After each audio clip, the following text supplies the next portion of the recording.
We are live, guys. I'm J1 Further the Cyber Nerds. Revenue GS. Sam, Mr. Blitz Tech.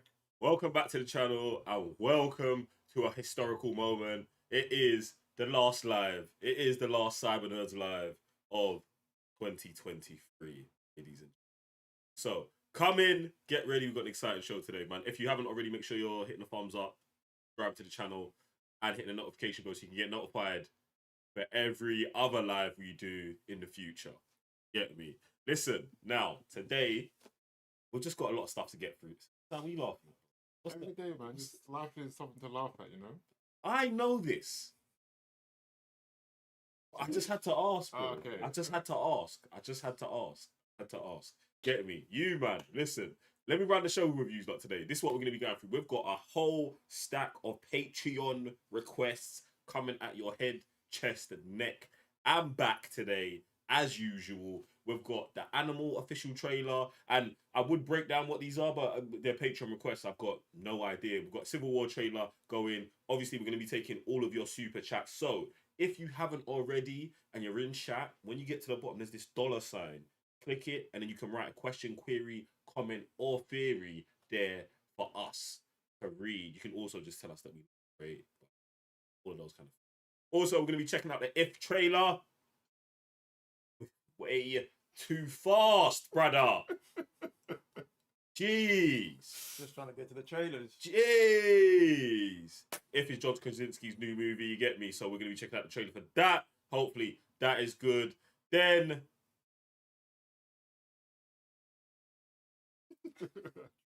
bruh. Get me. Then we're going to be seeing what James Gunn and them lot are talking about with the new Lex Luthor, Nicholas Hoult has been announced, and all of that. We're going to be talking about Jonathan Majors. Kojima is working with A24. We're going to be looking at another Kung Fu Panda trailer, number 4. And we're probably going to be talking about the best films of the year. So, ladies and gentlemen, thanks, bro. Yo. That's what we've got on today's show. But we're going to start off with the first requested Patreon trailer of the day.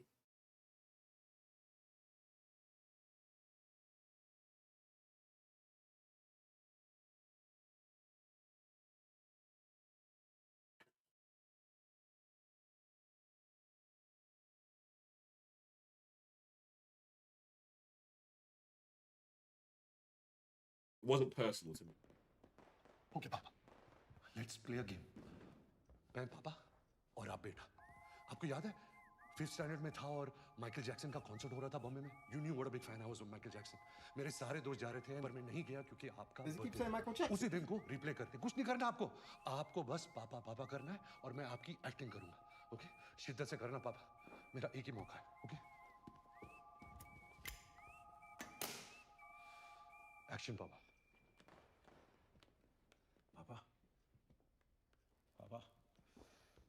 Not going to be me asking for subtitles. सुनाई दे रहा है बेरा नहीं हूं मैं.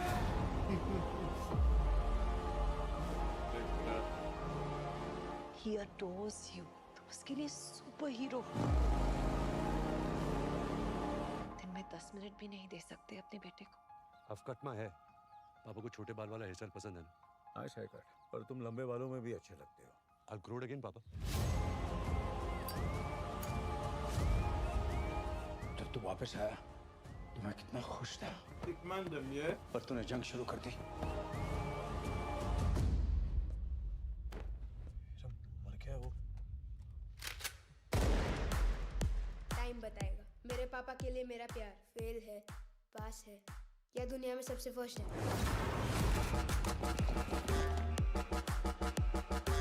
मैंने बोला था ना ज्योति, क्रिमिनल है हमारा बेटा. तेरे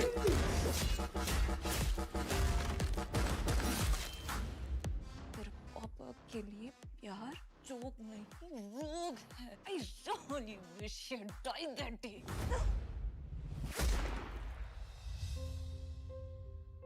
मैं वापस आ गया दादाजी. कहीं नहीं जाऊंगा.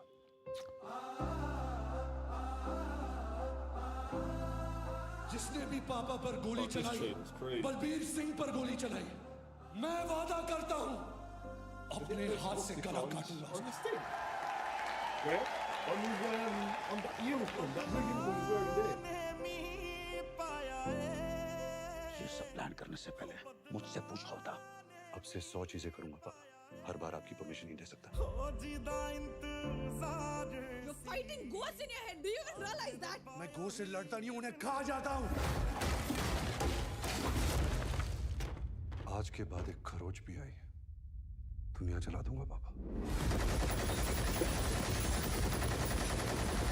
Yo! Stop it. Get from that to this. Stop it.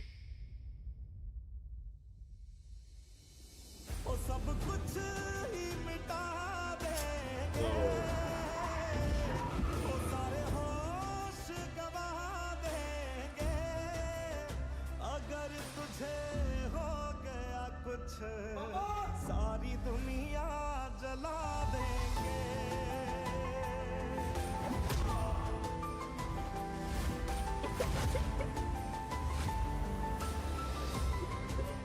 Bro! What?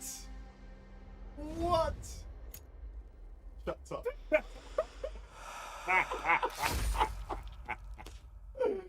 Yo, you man, I'm fucking it, bro. What? Oh my gosh. Nah, bro. Yeah, I don't know about yo. This has to be the most random trailer, bro. This is bad, bro. Who put this thing together? Yo. Oh my days, bro. Is that how we starting today? Oh, man. I can't Jeez. even, man. I can't even. All right, this is the highest This is the highest grossing rated R Indian film of all time, approximately $97 million. Yeah, they came out just yesterday. Well, it's doing numbers like the GTA trailer. And it's one of the longest running Indian timed films as well. 3 hours and 21 minutes. Closing in on Oppenheimer. I mean, not Oppenheimer, Killers of the Flower Moon. And it's got a what, $12 to $13 million budget. Bro, that trailer was mad, you know. The trailer was mad. Like, it's like they was just like, yo, extremes, just every extreme. Like, do you know what I'm saying? Oh, we're chilling, we're coming in nice, then beg, gruesome, man, then blood, then we're back to the wedding, and then we're shooting up the wedding, and then man's smoking a cigar on another man's body. I mean, you know what I'm saying? We went from Michael Jackson to like a corridor scene, like Gangs of London. Like moving crazy, bro.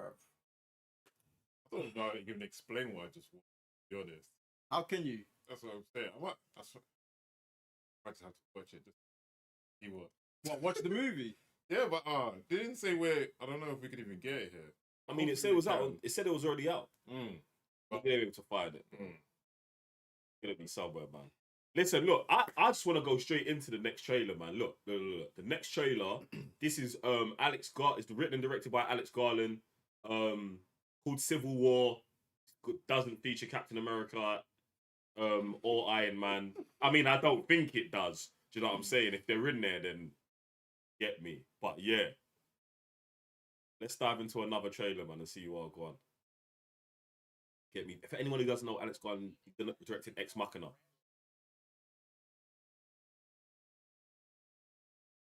The White House issued warnings to the Western forces as well as the Florida Alliance. The three-term president assures the uprising will be dealt with swiftly. Let me know if you want to try anything on. Are you guys aware there's like a pretty huge civil war going on all across America? We just try to stay out. With what we see on the news, seems like it's They're for the volume best. somewhere.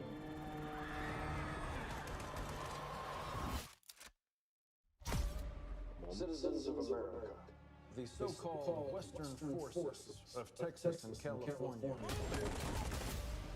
have suffered a very great defeat at the hands of the United States military. Mr. President, do you regret the use of airstrikes against American citizens? To DC today. We need to go down there. They shoot journalists on the side of the Capitol. Every instinct in me says this is death.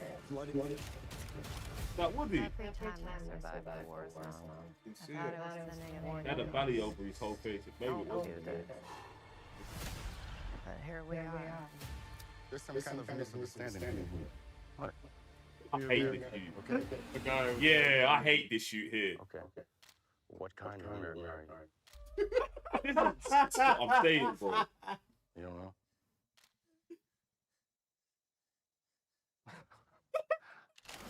Bro, he's a demon, bro. He's a devil, bro. Oh. This is bad. Oh.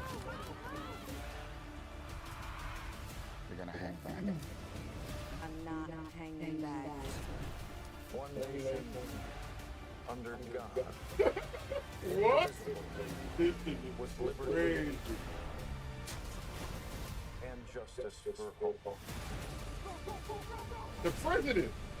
Everybody's Civil getting it, War, bro. bro. Everybody's getting it.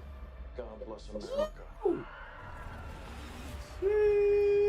Oh, Yo, that thing looks crazy, bro. That thing looks crazy. And A24 as well. I like that, man. I like that. That's a good look, man. And I love the way that obviously A24, like, we want to do bigger and better movies, and this is, you know what I'm saying? More explosions, stuff like that. I'm with it. You know what? This is giving me such DMZ vibes. Not the series. I never watched the series, but and not the trailer we watched because that didn't feel like DMZ. This feels like DMZ. This feels like DMZ. Mad crowd. Everybody's getting it. You know what I'm saying? So it's on tops for everyone. I like the energy, man. No, man, it's interesting because like with Alex Garland, yeah, I like Ex Machina, but I think Annihilation is terrible, bro. So it's like I'm really up in the air with him. Do you know what I'm saying? So it's like I'm interested in seeing what this looks like. It does look good, but like I just want to. I want to. It's a good trailer, man. Good trailer, man. Good trailer. What do you think about Ex Machina and Annihilation or whatever? All of this. Like I've liked all of his movies. Like not like obviously Ex Machina is like really good. Like Annihilation, bro. Like yeah, I thought it was okay. Like I don't think it's like one of the worst. The movie, bro. One of the worst movies I've watched. So I was like, I was thinking the same thing about they got into this place and it's. He just spun 40 mil on that, bro. Nah, bro. He went crazy with Netflix budget, bro. And that's what I was wondering, is this like another adaptation or something? Because, or is this, I want to see who it's written by, because the premise for me is. He wrote it as well.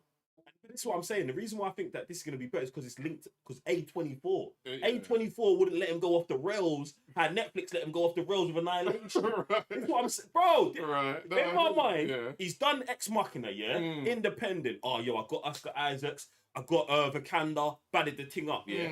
Then, you know what Netflix are like? Hey, take the mic. Do what you want. He comes out of Annihilation. It's like, bro, it started as a good concept. Yeah. But where we ended is a bit mad. But I think A24 are going to be like, see, I haven't watched Men.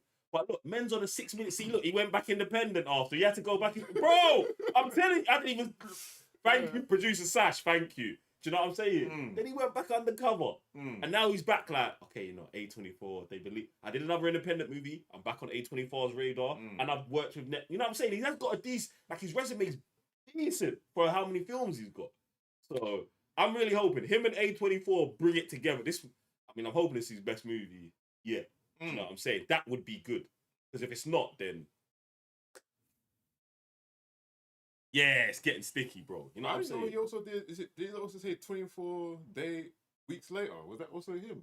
I didn't see that. Or that day? Where was that? Was that when they were on the trailer? You know what that means. Run that thing back, man. Come on. Jeez. The White House issued warnings to the Western forces as well as the Florida Alliance. Future president assures the uprising will be dealt with swiftly. Let me know. The Army ramps up activity. The White House issued Technical issues. Will be dealt with swiftly.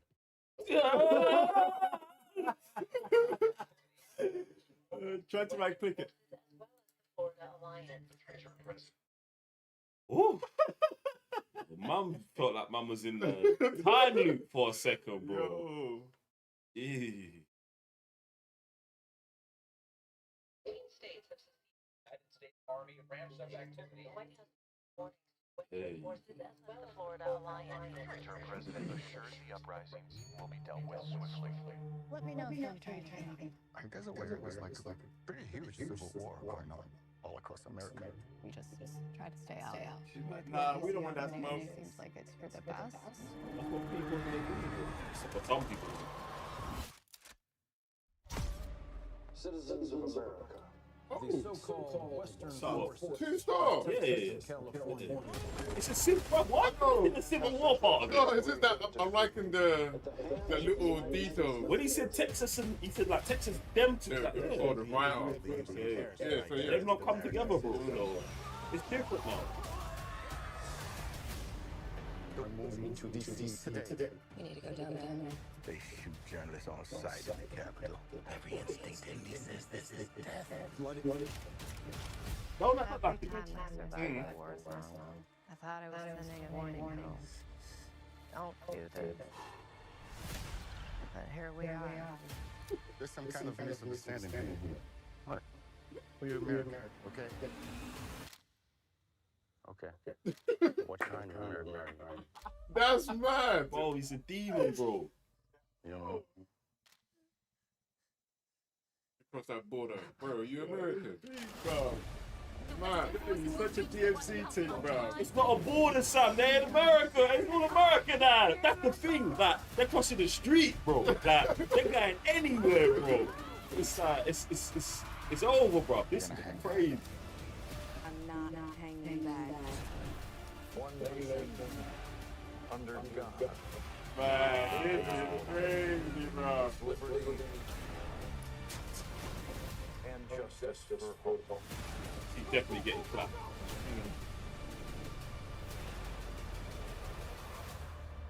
God bless America. Yo, what? God. Oh man. Thanks for that. Mad at that still. Man. Oh, man. Yeah, man. Alex Garland, bro. Come on. Come on. Doing bits, so yeah, if you wrote weeks later and all the other, I'm like, it really looks peak, to be honest. So I'm interested in seeing Kirsten Dunst carry this film as well. yeah, she's that's gonna be interesting. Very interesting. Get me. Right. Yeah, looking forward to it, man. IMAX, them things there. Ooh. Listen, look. I'm just gonna. What'd you say? More trailer reactions. Listen, we got another one coming, bro. We got another one coming. Now, this is the movie I was talking about before. It's written and directed by John Krasinski as well. A man's introduced to a young girl with the ability to see people's imaginary friends. Didn't we talk about this before?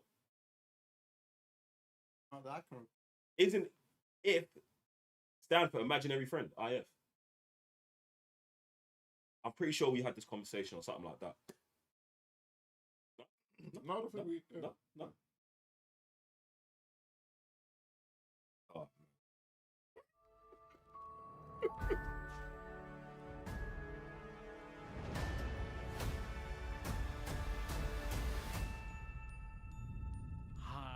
What in the Monsters Inc? She's a perfect fit. I promise. Did she see you? She was about to. What are you doing? Don't do this. Yo!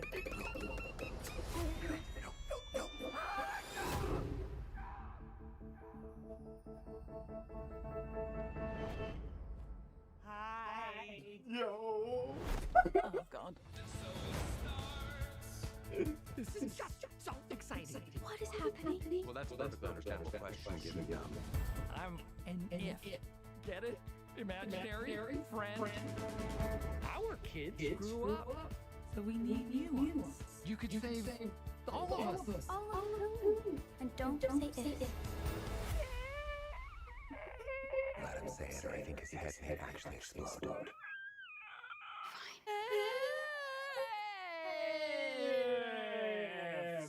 Thank you. You ready for this? There's no telling who's behind that door today. We have to help them. Yes, we do. coming there from this thing, fam. Oh wow. That's so mad.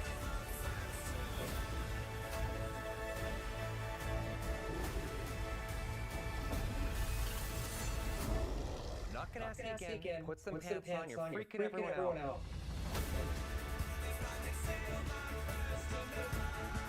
Oh, they the boy. None of them. Starting to see why. Why do you think we saw none, son? Ryan's. Ryan's. Ryan's screwed everybody. Don't look him in the eye. Which one? Thanks for doing this. It really means a whole lot.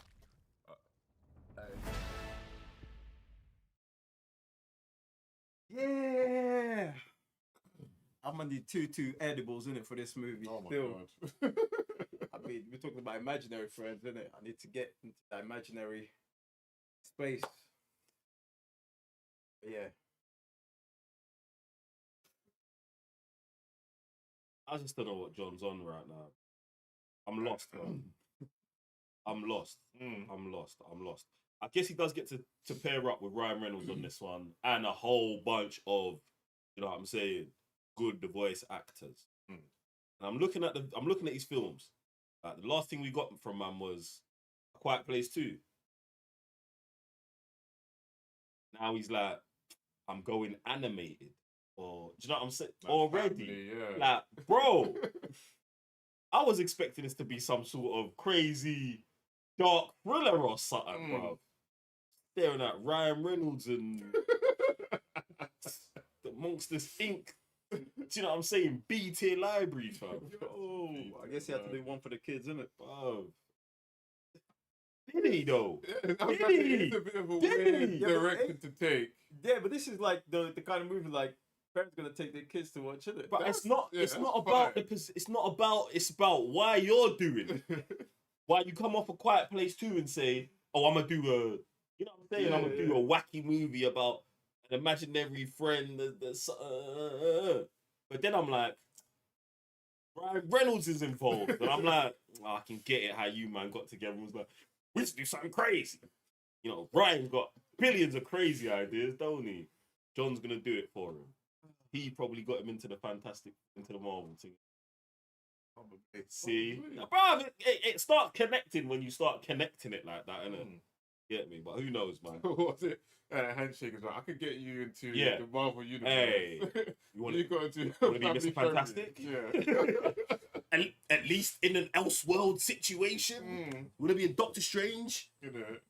Can get you in. I'm Deadpool. They bought us. I'm part of the Disney gang now. Bruv, I don't know, man. What are you man saying about this though?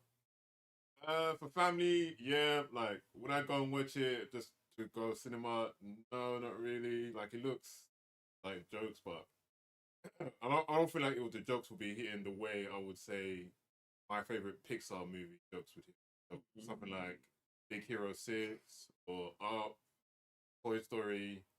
I'd rather go watch, even though like they're kind of on the same parameter, so to speak. They feel like they hit me a lot more. I feel like this feels a bit more for the kids, a lot more for even like Ryan Reynolds. He feel like he does. Have you ever watched Project Adam? Adam, yeah. Nah. Even then, like I feel like he was a bit more adult-y. Detective Pikachu. I feel like this falls in that line with that Detective Pikachu kind of tone. Right, yeah. Like, and this is why I'm like, John Krasinski, why are you writing and directing this? Like, I didn't think he was that guy, but I guess you are just saying like all things that get me. But yeah, man, who knows, man? There is this. Listen, guys, this was a Patreon request, and if you want to request what we watch here on the lives, all you got to do is head over to patreon.com/the Cybernerds, and we can check those out. What we're gonna do now is we're gonna head over to the comments and see if we've got any questions, queries, comments from you, man, via super chat. If you guys have got views and opinions on any of the trailers that we've watched already, let us know your thoughts. And we've got a super chat from Jamelia Williams. Jamelia Williams, good morning. How are you doing today? Good. He's been a member for 40 months. 40. Commitment. Jamila says, "Good morning. I'm getting ready to work, so I cannot chat much. Just showing support." Appreciate the love and the 40 months. Love it, love.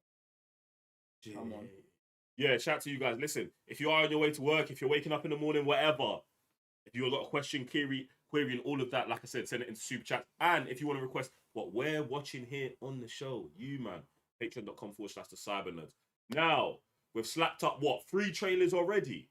Now it's time to dive into the world of entertainment. Yeah, man, this is gonna get sticky right here. Let's talk about what's going on in the world today. Or not today, this week, last week, or like in the future, because I feel like we predict and like I don't know if we're predicting the future or we just make it. It's whatever, but you man get the situation. It's one of those ones. Today, not today, the other day, James Gunn comes out and he's like, yo, Nicholas Hoult goes over to the office, bro. And they take a picture and they finally announce officially that he's Lex Luthor and that this Lex Luthor is going to be a Lex Luthor that we've never going to seen before. Now, obviously, it's James Gunn.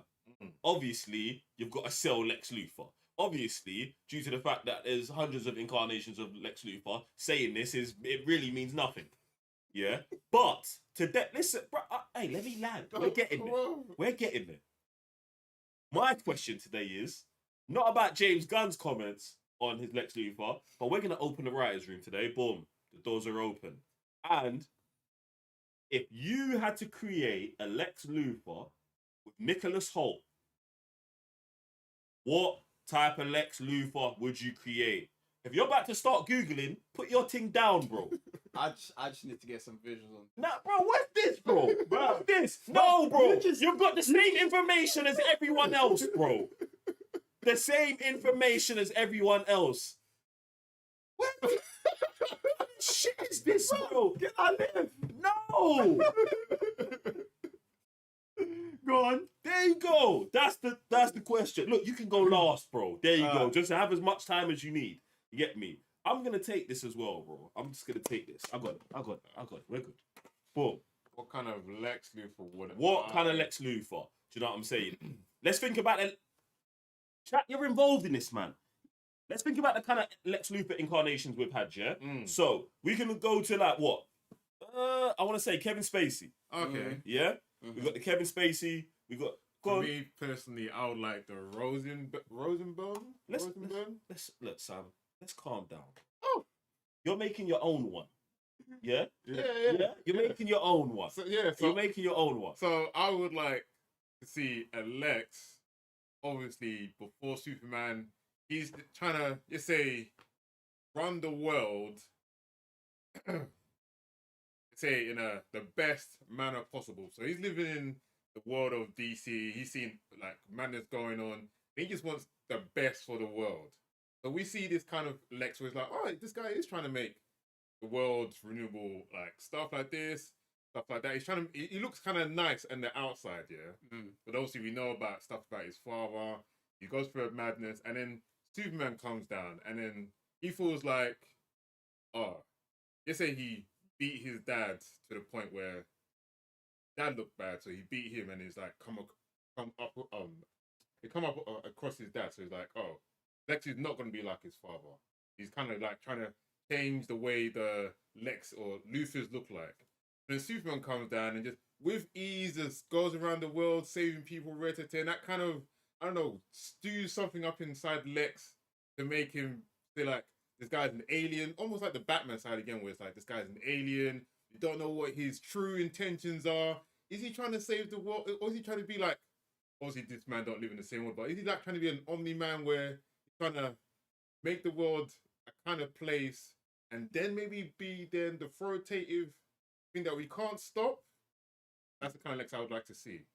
Like a very complex Lex on both sides. Not just some straight, I'm some bad guy. This guy just came down from the heavens and now he's just Is your Lex bad? No. This is the question. Now see, not like, see how you're saying, he's not one note bad. You're saying your Lex is not bad. Yeah? He's not a criminal. No. So what is his and Superman's actual beef? And do you know what I'm saying? Why, like, there's got to be I would just say for both of them. Just like more or less trust issue. Like I said, like like growing up with his dad, and his dad was kind of giving him those kind of issues and giving him a complex. I would like to almost have that same kind of complexity come up again with Superman, where he feels like on the outside, like you say, on the outside with his dad, he seems all good, but his dad was treating him a certain way that it was like, you're not all that you seem to be.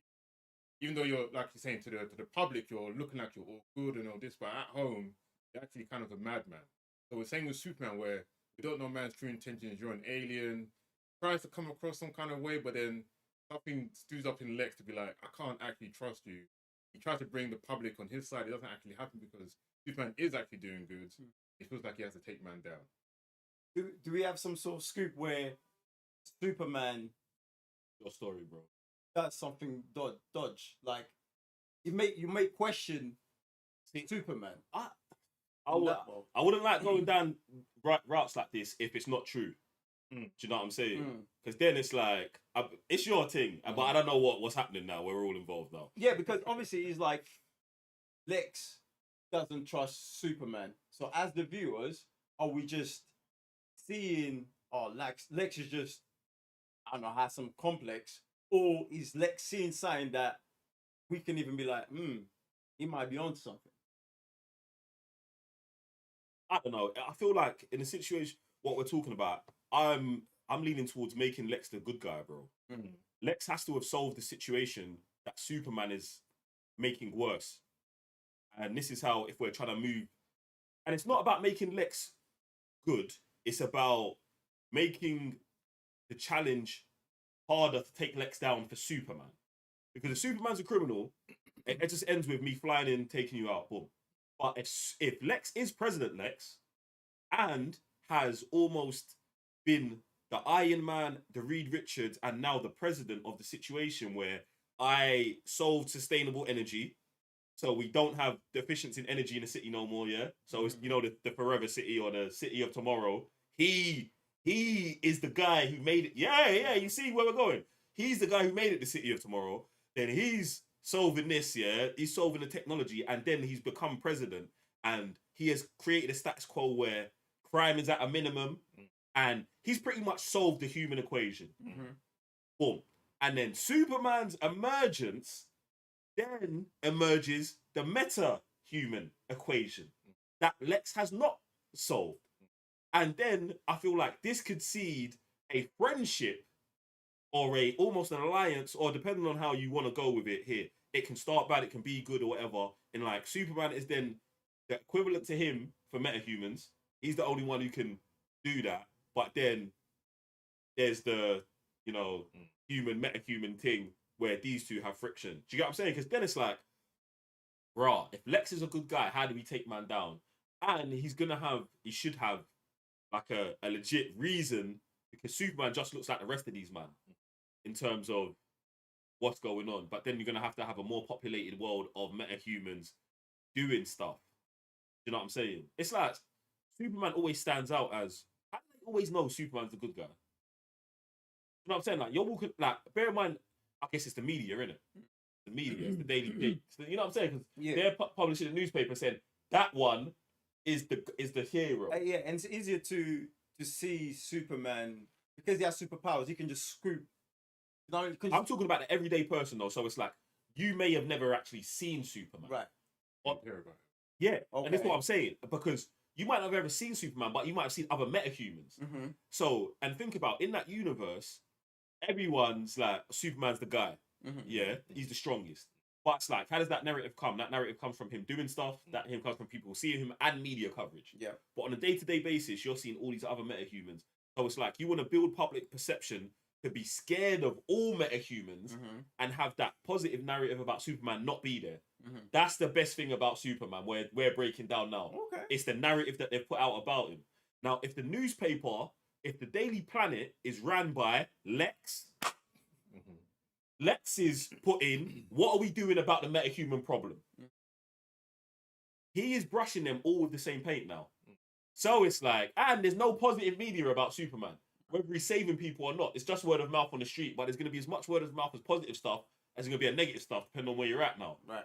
So now it's like, do you know what I'm saying? We're taking off the blue and the red of Superman, and we're just putting him in regular street clothes with everyone else, and we're like,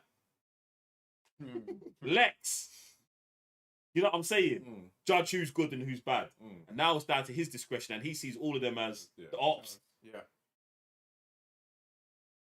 I don't know, man. I know we got techie with it, but I know we got techie with it. I like that. You know what? It was almost like it kind of made me feel like the Batman with Pattinson. You know, the first year, the shadow is like that fear that's there, but it might not be there because of just public perception. Think of it. That's what I was kind of like feeling. Think of it like that. You see the first season of The Boys, yeah, where it's like they're just flying out at daytime, and it's like they know they're there, but it's the exact same thing. It's the marketing, and in that they're like the marketing. And it's like when A-Train does something bad, the marketing turns bad on him, and then his public perception's bad. So it's like, let's say Lex was controlling Vault and is deciding all of this, and he's deciding all of this is negative for all metahumans.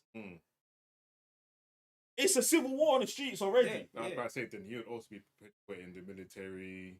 You know what I'm saying? Does this make him bad? Are we is he crossing the line now? In a sense, no. Is he not? It depends how he wants to go about it, though. Like, if he's incarcerating them, then no. But if he's like saying, "Fine, he's what if he's actually not instructing government to do anything, but perpetuating what is like? It's okay. He's not instructing anyone to do anything, but just perpetuating fear. Yeah. So think about this. Yeah. All right. So let's say during the pandemic, that the government were like, "Yo, the pandam's outside. The pandam's outside. The pandam's outside," but didn't lockman them down.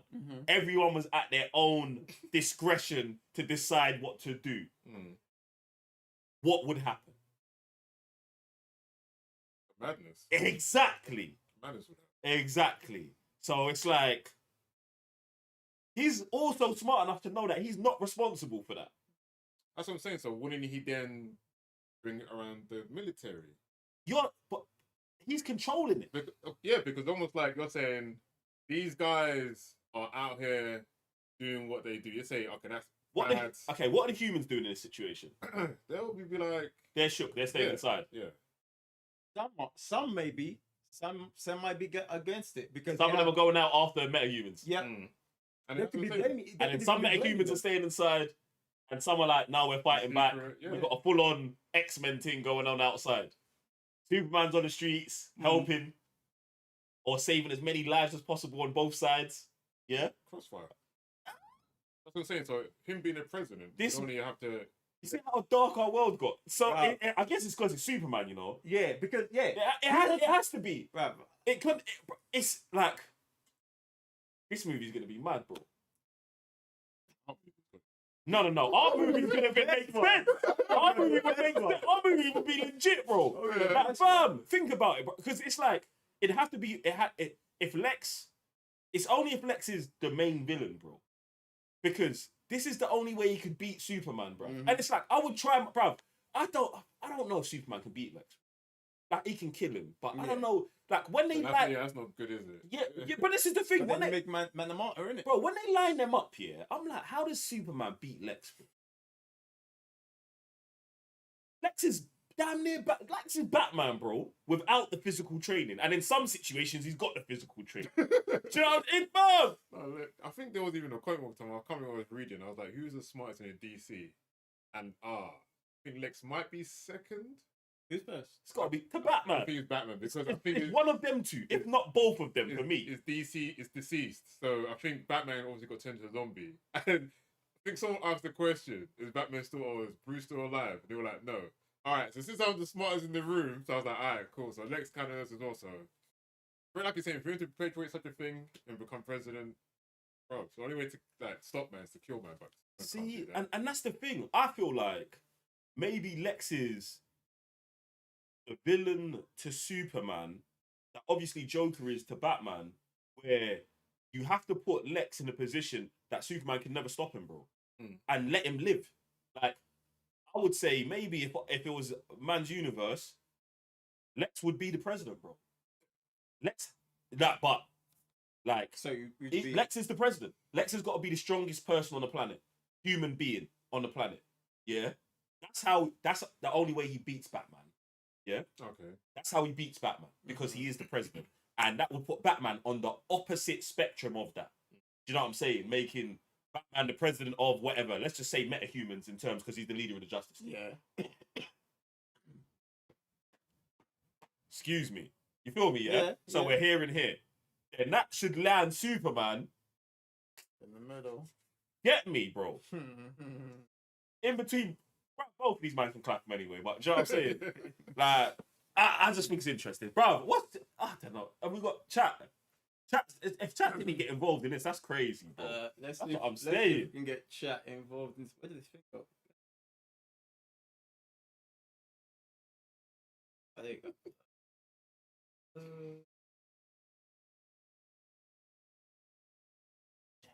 Let's go. Alright, cool. Alright, so we got a couple of super chats. Come on.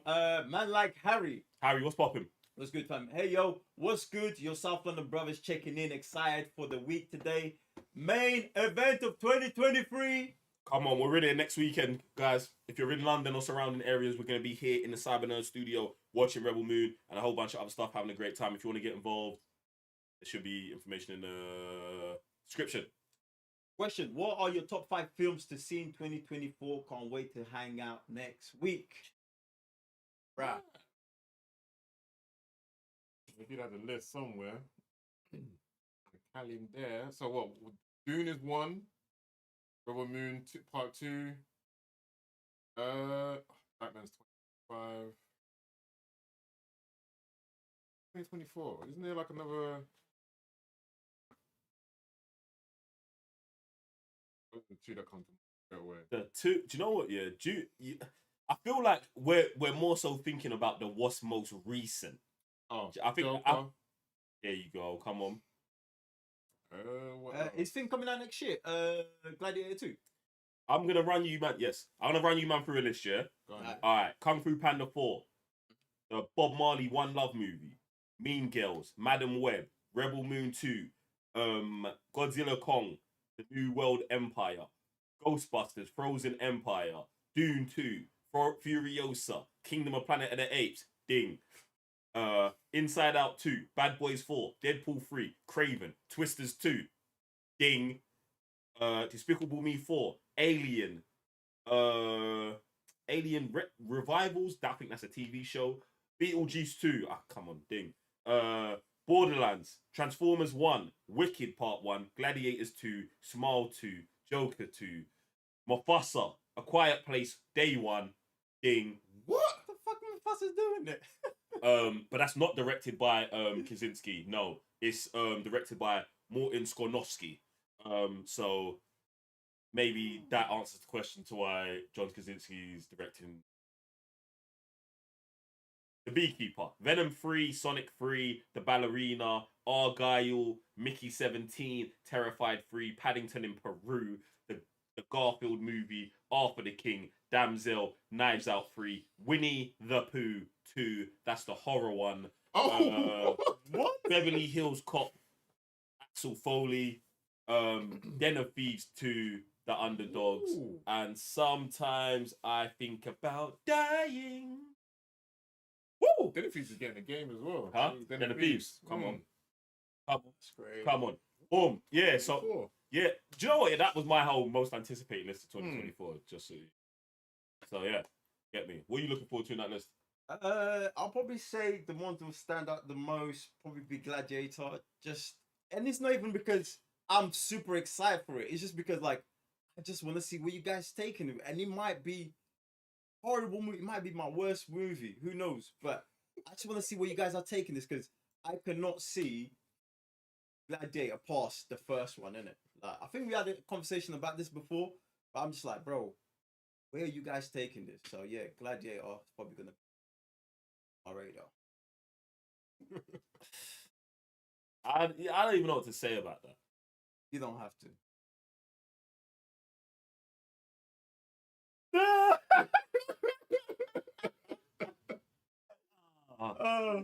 Bruv, I don't know, boy. It's mad, bro. Yeah. It's got the best shot at being the best sequel it can have. Like, get me? Ridley Scott's directing. You know, it's got Denzel. It's mad, bro. They should have left it alone, but you get me. Do you know what? I bet I think I'm more happy with Ridley Scott doing a sequel than someone else trying to pick it up. You know what? I'm gonna honestly hope it's just a whole new other empire. Oh, 100%. Okay. Oh, 100%. Yeah. There's no way she could be. Yeah. I'm pretty sure. I'm pretty sure it's the kids. I'm pretty sure two. I don't know if I'm misremembering. Things son. There's two kids in it. There's like two emperors, not their kids. There's two emperors of Rome at the time, and I think it is that reign of the situation. Okay. Not like like that. I'm pretty sure that's what it is. I'm pretty sure that's what it is, but I'm not 100% sure. If someone's there to fact check me, do that. Get me. But yeah, man, are we good? No more super chats. Everyone, everything good, yeah? We got Aaron Emerson. Wolfbane, what's popping? Good gang, just checking in with you lot. And then he comes back and says Lex definitely needs to be present 100%. 100%.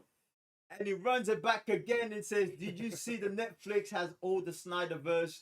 Do you think HBO would let Netflix foot the bill to make Snyder Justice League 2 and 3 and reap the royalties? Do you know what? Yeah, this is such a spicy and interesting question. I did see, obviously, the comments from Zach and everything, and obviously there's been, let's say, allegations that WB are going to be going into bankruptcy, or WB Discovery going to be going into bankruptcy soon, potentially. But obviously, sometimes these reports come out only guaranteeing that they don't happen. So I'm not sure. I don't think Netflix can afford the Snyderverse. That's what I'm going to say. And that's not to say that they don't have enough money.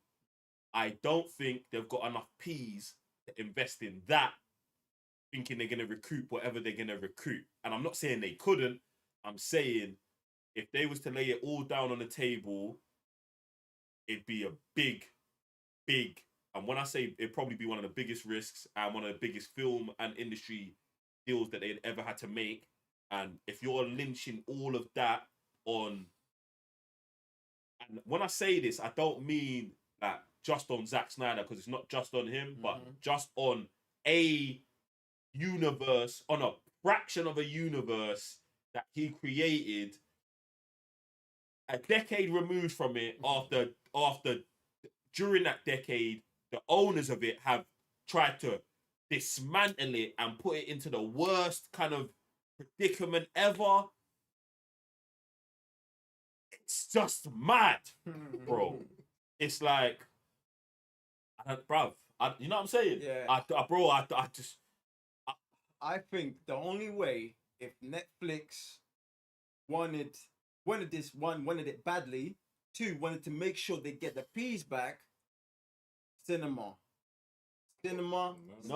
Leave it there, bro. Do a whole, because if that shit is gonna go straight into Netflix, no, I think your odds are better taking it to cinema and leave them peas there. No, just do World's Finest or the what's first do the two Batman and Superman. Come on, then do World's Finest. Just leave the Justice League alone. But I'm going crazy as well. No, but wait, isn't he like to finish the whole Snyder thing here? Not just why was that you can't go back? Because it's tarnished beyond repair. Like the movies aren't doing well. No one likes I disagree. No one likes Ezra Miller. No one likes most of the cast anymore. So going back to that, you're just gonna keep going into like the minuses. To be honest, obviously the fans want to see it, but I feel like the fans are in a minority compared to the actual general audience. Right. And even then, sometimes the general audience can hear about Ezra Miller this and not watch the Flash. Then I don't feel like Justice League Snyderverse can. The reason why I disagree with both.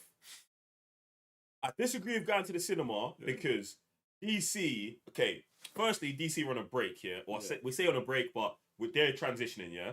So until Superman Legacy comes out, stay away. And that's what's happening, yeah? Marvel have got one movie coming out next year, so it's almost like 2024. Like, bruv, it's only Sony. Sony got 3 more superhero movies coming out. You man deal with it, and then other like spin-offs like Joker 2, stuff like that. Nothing that's connected to any universe.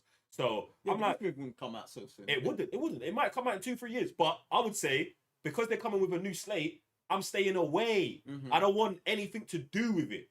Like, I don't want 5 years from now. Superman Legacy 2 is coming out, and Man of Steel 8 is. They're too much. Never, bro. I'm distancing as far as possible with that. So I'm staying away from the cinemas. If we're talking about limited releases, if I've got a movie that I think can get Oscar buzz, then yeah. Okay. Yeah? Yeah? If Oscar buzz, because if I'm doing a Netflix plan with Zack Snyder, listen, you can do this many movies in your Snyderverse. Hey, I'm trying to get one of them's got to be an Oscar movie. 7 of them or 5 of them can have major stupid explosions, and you know what I'm saying. One of them's got to touch this other genre here, like something like that. But then to your point about the act, I think the hardest thing is getting everyone back together, because Henry Cavill's already been in here in The Witcher with Netflix, and it did not end well, and he's out.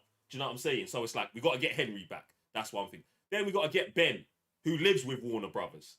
So then you know what I'm saying? It's like, bro, these are the 2 biggest things. Firstly, yeah, but if Warner Brothers willing to give him, you might say you might lend him Ben as well. Yeah. All right, cool, sir. So we're throwing Ben in with the deal. Right. Yeah, you get all of the existing contract rights or whatever to the cut. So the actors are in, and Gal Gadot's already in Netflix already. Yeah. So boom, they're there.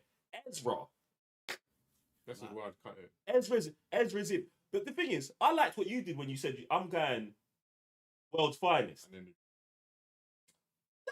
It's interesting. It's interesting because it's like, I think they'll just do it. I don't want to dive into what they can do with story. Like, do anything with story, but because of where it ended, you have to continue from there. So it's like, you start with Justice League 2, and in this movie, you correct everything, bro. You kill the Flash, you kill Ezra. Maybe I don't say you kill Wonder Woman, bro.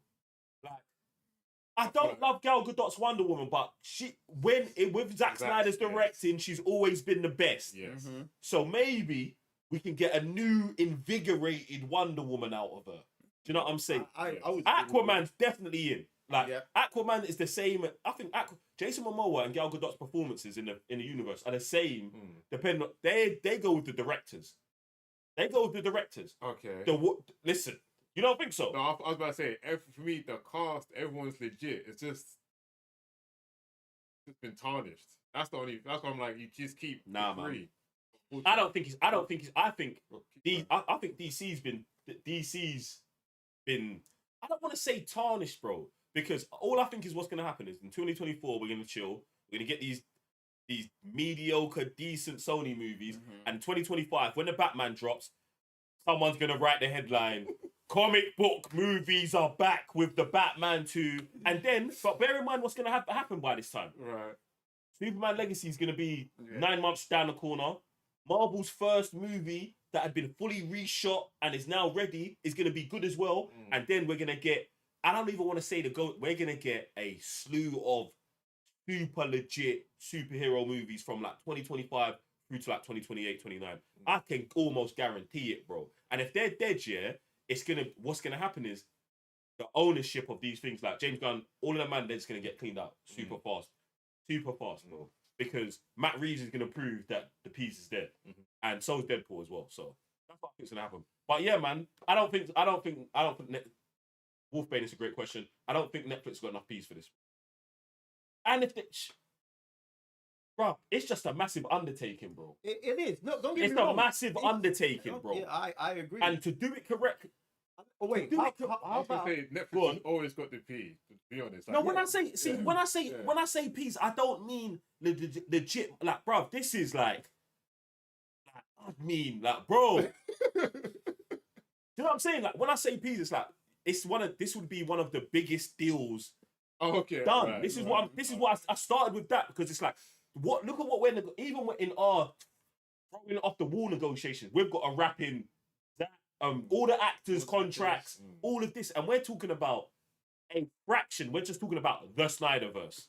Now we're gonna have to go and they're gonna have to go and define in their thing what the Snyderverse is contractually.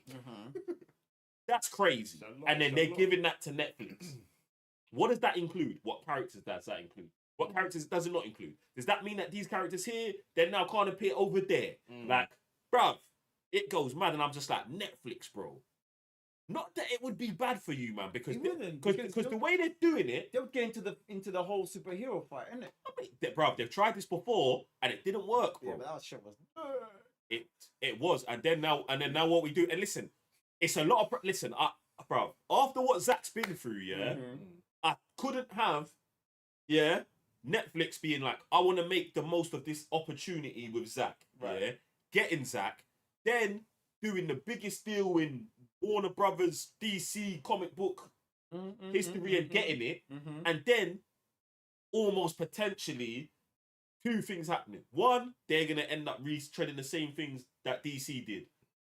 When the first movie's not tracking the way we want, Zach, can you pull back? Zach, can you do this? Or the opposite, which is just as worse. DC put restraints on Zach. Zach, you've got free reign, do whatever you want to do. Both of these things are things that we don't want, bro. And bro, I love Zack Snyder, bro, but it's like, I don't think he should have. How do I say this? He needs other. He needs the team. Okay, that's a better way of putting it. He needs other brothers in the room with him to talk to. Yeah, that's to write, all of that. He needs brothers to talk to, bro. He needs brothers in there to talk to. Even if he's making all of the final decisions, he needs brothers in there to talk to. Serious brothers. Serious brothers. The Nolan type of brothers. Them, man. All right, well, how about if you just stuck with Man of Steel? What? Like, carry on Man of Steel. Oh, we just like run it back and we just like, yo, you got Man of Steel 2. Yeah. See, it's this line and now this is good. I think this is more bearable. If Netflix went to WB and was like, listen, we just want to test what Marvel and Sony are doing. Yeah? They've got Spider-Man characters. Let's just do Man of Steel 2 with Henry and Zach and see what happens. WB will never say yes to that. Do you know who will never say no? You see James Gunn, yeah? He would shit a brick if like he got that memo and said, yo, we just did this deal. Because that shit, that going head to head with his, hey! You better make sure his movie's a banger, bro. There's no way. He'd lose. James Gunn, it's not disrespecting him as like, bro. With that team that's part of Man of Steel, Zimmer and them, man. They're not, nah, man. I don't know, man. I don't know. I don't know, man. So getting Jonathan to write. No. I think Man of Steel 2 would be better than Superman Legacy. Okay. Easy. Hands down. I don't think it's a question. A question. What are you saying no to? I'm saying no to Superman Legacy. Like, bro, I don't even, like. Stress for these man. Yeah, man. Listen, bro, we got to get on to the next topic. And the next topic is more on A24. More on A24. Oh, man. Jeez. A24. You want to just handle this one together? Oh, you go. Alright, cool. Me. If you don't already know, obviously A24 is one of the best film production studios out right now, and they're teaming up with Kojima to bring you Death Stranding, the movie. What's happening, right? Yes. Yep. So the game that everyone loves, also nicknamed Walking Simulator, is getting its own feature-length film at A24, which I think is the best thing for it, to be honest. Like, and the game is just like an A24 movie anyway. So, like, this is like a cross-industry collaboration that is perfect, and I think Jordan Peele's involved in this. Peele's involved in this as well. I'm pretty sure. I remember seeing that him and Kojima. Doing the game. They're doing the game. That's my bad. They're doing the game OD together. But yeah, even he'll get involved with these. But would be a Peele A24 Kojima thing would probably be the end of the universe. That's probably what they would be. They'd be like, how do we end this? But yeah, man, this is coming out. What are you man saying about this? Interested, not interested? Talk to me. I'm definitely interested because Dima, for the past couple of games, he does borderline on very cinematic games. Like his cutscenes are generally longer than the gaming experience themselves. So I'm finally glad that he's actually having the actual chance to adapt one of his own productions from game to movies, and even just in general now. I feel like everything, like gaming in general, coming from gaming to movies, is happening quite fast paced. So I'm looking forward to this. Like I've not actually played Death Stranding because, like I said, it sounds like a walking simulator. Even though I want to play every single Kojima game possible, but from the stuff I've seen, every time I was tuning into like Twitch or someone's gameplay, it's like walking. Yeah, or there's like a massive cutscene, nothing to do with main character. So I thought this is mad interesting. So as long as he's involved, as long as that's another thing as well. I want to see how he translates his weirdness into movies as well, because he does it fairly good. Let's just say ideas and concepts, Sam. Yeah. Yeah, concepts. Disclaimer: the views of Mr. Blitzdeck are all his own. Ideas and concepts, not weirdness.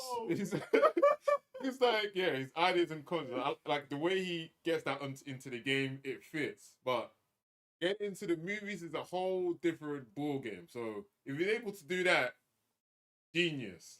And I want to see if that's actually very, very possible. I think that's what A24 is for. Very, very true. Yes. Transfer. Ideas and concepts too. Yeah. It's mad still, it's mad. So they're saying that the movie's gonna cover the event which is called the Death Stranding, what blurred life and death in the game. So it's gonna be that, I guess, the most cinematic part of the world going from all good to all bad. Like we said, if they got together, they're gonna try and destroy.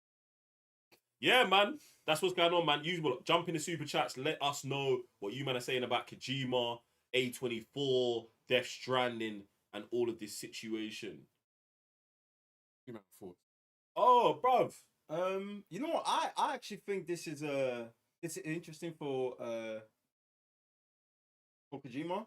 Simply because usually film studios look over to games and go and get the material, and obviously him, ever since he started his production company, he's looking to them now to do his stuff, and obviously because the way, like you just mentioned, like his cutscenes and stuff like that. So maybe that's something he always had in his mind, and now crossing over to the movie industry and putting the big screens. I think that's a good step for him and his production company. I think he's always been interested in film because he's always cast real actors. Do you know what I'm saying? He always went into, like, I think that's one of the things that you always know when you're getting one of his games. It's gonna be, you know what I'm saying, someone you've seen in something or someone known. So I feel like it's just the direction he's going with. And in terms of like working with a studio, bro, A24 seems quite perfect for him. So like, I'm interested in the Death Stranding event.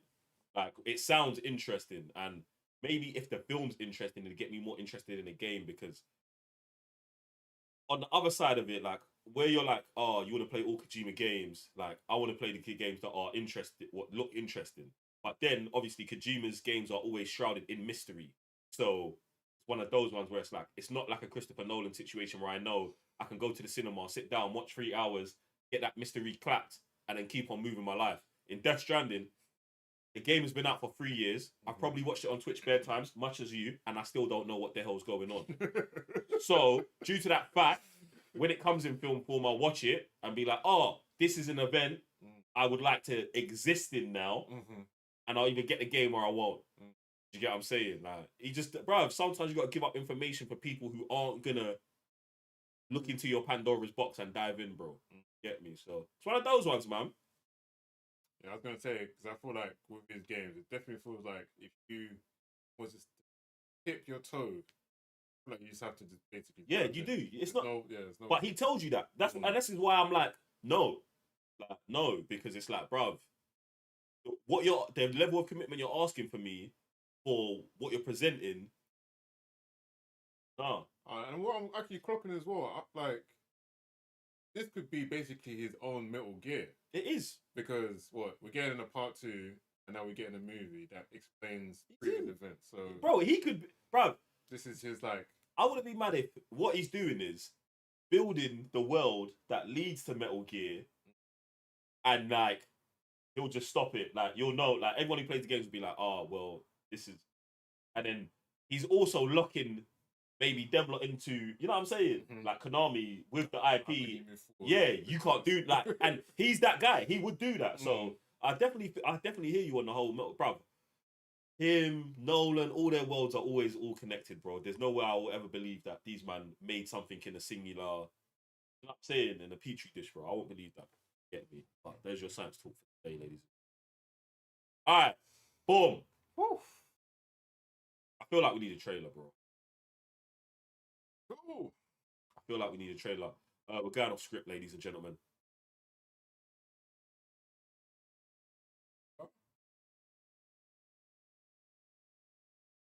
Kung Fu Panda. You might want to watch Kung Fu Panda right now.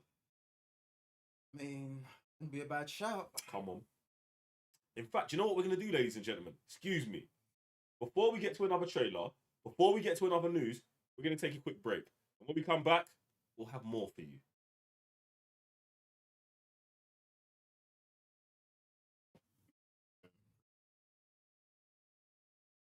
But Schedule.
ladies and gentlemen, we're back. All right, what we've got for you now is Kung Fu Panda 4. Official 2 minutes and 27 trailer. It is time to take the next step on your journey. I'm not gonna be the Dragon Warrior anymore. You will advance to spiritual leader of the Valley of Peace. Inner peace. Inner peace. Keep your surf off my turf. Dinner, please. Dinner with peas. This is not working at all. No, he's back. Big fan. Once I possess the kung fu of every master villain in Okay. no one dare question my power. Not even the great Dragon Warrior. Who's that? The most powerful shape-shifting sorceress, the chameleon. How do I find this the chameleon? I'm gonna lead you right to her front door.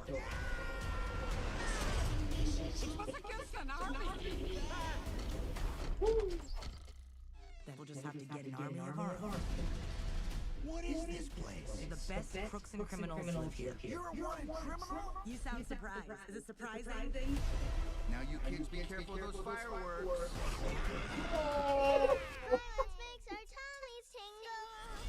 Why should we help you? We can take down the chameleon together. Being the Dragon Warrior is who I am. What do I know about being a spiritual leader? What is it you're hoping? A cookie? You were chosen to become something more than you already are.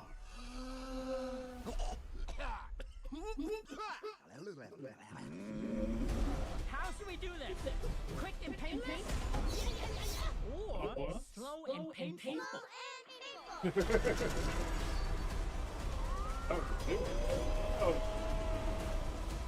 You finally met your match, chameleon. We're not so different, you and I. Stand back.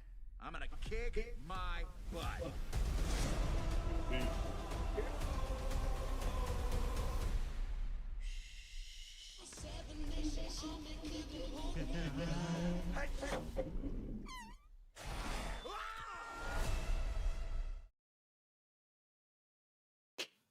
Oh man. What you man saying about Kung Fu Panda? Yeah, man, it looks calm, man. You know what? There's that bit. It kind of gave me a World's Ends vibe a little bit when with that thing. So if we're going there where we live in the valley where it's all green pastures and stuff, and we go a bit darker with that, I'll be interested in that, man. I've always admired Kung Fu Panda to be as creative as it can be with martial arts as well as the animals. So the fact that now that they've got a chameleon that can transform and take other people's powers, that's already pretty legit. I'm missing the what's it called? What's it called? The something 5? What? That's 5. I forgot what they're called. But basically the 5. I like the way obviously because they're obviously martial arts like stances. So now that we've got the chameleon and they're doing all that kind of madness. So it's jokes, it's a good time. Alcohol required. So the fact that they got number 4.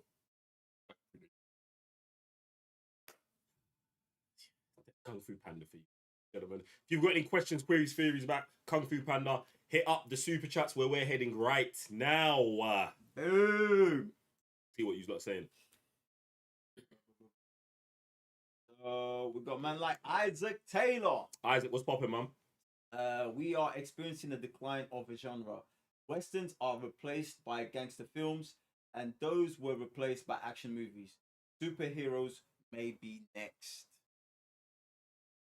Time, isn't it? I don't really agree, man. I don't really agree. Best movie of this year was a Western. I mean, to be honest, Westerns, we've been getting more and more Westerns. We're not. We get the same amount of Westerns every year.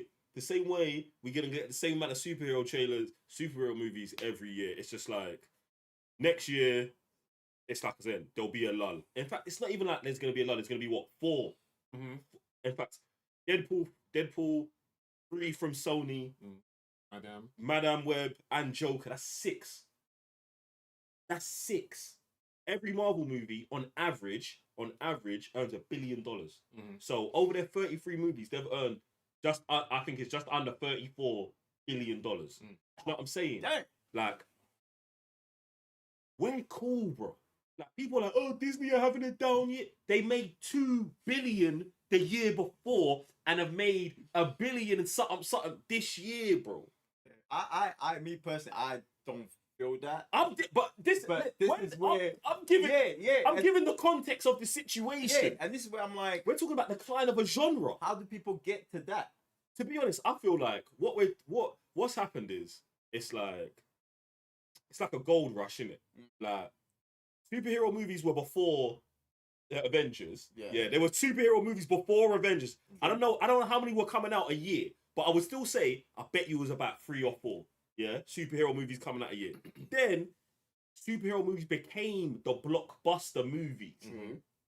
Yeah, for the last 10 years. Yeah, we're even still in that. They're still the blockbuster movies. What we're gonna come out of is them being the blockbuster movie. Maybe, and I'm saying maybe. And if that happens, it's still not for like 5-6 years, bro. Because we've got Superman Legacy, blockbuster. Batman 2, blockbuster. Batman 3, which we can guarantee is coming out in 2027, 2028, blockbuster. So that's 5 years from now, bro. It's set in stone. It's set in stone. Like, it's not a decline of a genre, bro. Like, you think they're not planning new superhero movies today? Sure. He just got the job. He's like, and you know, when we think about it, someone might be like, yeah, but the audience ain't gonna go. What are they gonna go watch? That's what, for me, I was saying, not necessarily the decline, but the new, you say, popping genre would then maybe would be gaming. They're not good yet. Yeah, that's what I'm saying, but that's the same thing with the superhero. The superhero movies, I think they were good before. I just think it gets popular. Okay, yeah. So, like I say, in a sense where, like, I've never seen so many times where we go, oh, we're getting Mario, and now we're getting this, and we're getting that. I feel like now that superhero movies are, you say, not even declining, but plateauing, I would say then the next one that they're looking for then will be like gaming ones, if that's even going to be a genre.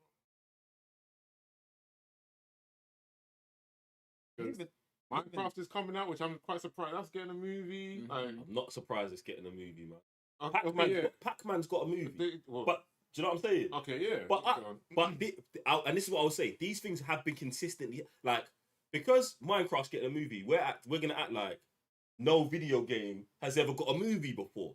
We've been getting video game movies. They've just not been good. So let's say what was the general consensus now? Okay, superhero movies are out, which I don't know how they can be out. You know what I'm saying? I don't understand how anyone can ever say any genre is out. Every genre is in forever once it becomes a genre, because people are always gonna make it, like superheroes before and after. So let's say superhero video game movies come in. That just means that all of the popular and top creators are now working on video game movies. It's hard for that to happen because those people got to work on the games, yeah? Those writers, those specific ones. You know what I'm saying? But the writers and directors, like, you're like, I don't see Christopher Nolan being like, I'm gonna go do a video game adaptation. You get what I'm saying? That makes me hard to believe that, like, there's gonna be this big shift to that. I think that it's gonna stay consistent. They're gonna continually have video game movies. The majority are not gonna be good because the people who write these stories, the majority of them stay in the games. Yeah? So like we were talking about Last of Us, and you was like, as long as Druckmann's involved, we're all right. And what did I say? Druckmann's involved now, and season 1, even with Oscar Isaac, there's question marks about it. That to me would just be like, nah, bruv. His best, the video game art, I think stories are always going to be better in the video games. And that's where I feel like they have always missed the translation in film already. And I think that bridging that is going to be too hard because in video games, you can participate, bruv. And I think that's what always ties you deeper into them than like their adaptations of the movie. You know what I'm saying? Like, what Uncharted movie are you going to watch that's going to make you feel the same thing that you felt when you played through the highway scene or the train scene in Uncharted 2? It's impossible. Oh, like, yeah, well, that's the adaptation bit where it will make you feel different as opposed to you interacting with the highway scene, actually, like, watching the highway scene. Obviously, like, I'm not sure how you'd go about adaptating that, but you might have to get Toretto on that one. I was going to say, so you'd have to find a similar genre that you'd feel like this suits Uncharted. Well, I feel like most people, unfortunately, the creators that do come involved with the gaming ones, most of them don't understand what they're trying to adaptate. Like, let's go back to Assassin's Creed. I feel like that one's almost like a timepiece of a particular time, but you're almost trying to make it future. I don't feel like the person who did that kind of understood or even went back to the actual material of the game to cohesively make that happen. I got Michael Fassbender, who was hot at the time. I haven't particularly watched most of the movie because I was like, "Whoa, what's actually happening?" But you know what I'm saying? Till this day, man's a legit actor, but everything else fell apart. So, I think when it comes to like an adaptation to a medium, if the medium you're adapting to isn't the final product isn't better than the other product, it's never gonna run. So comic books, you got a comic book. The adaptation of the comic book is into a movie. The movie can be better than the comic book. Right. In the video game for me, more times than not, is gonna be better than the movie. That's why I don't think they will ever transition that way. Do you get what I'm saying? Okay. Because the strongest component is the video game.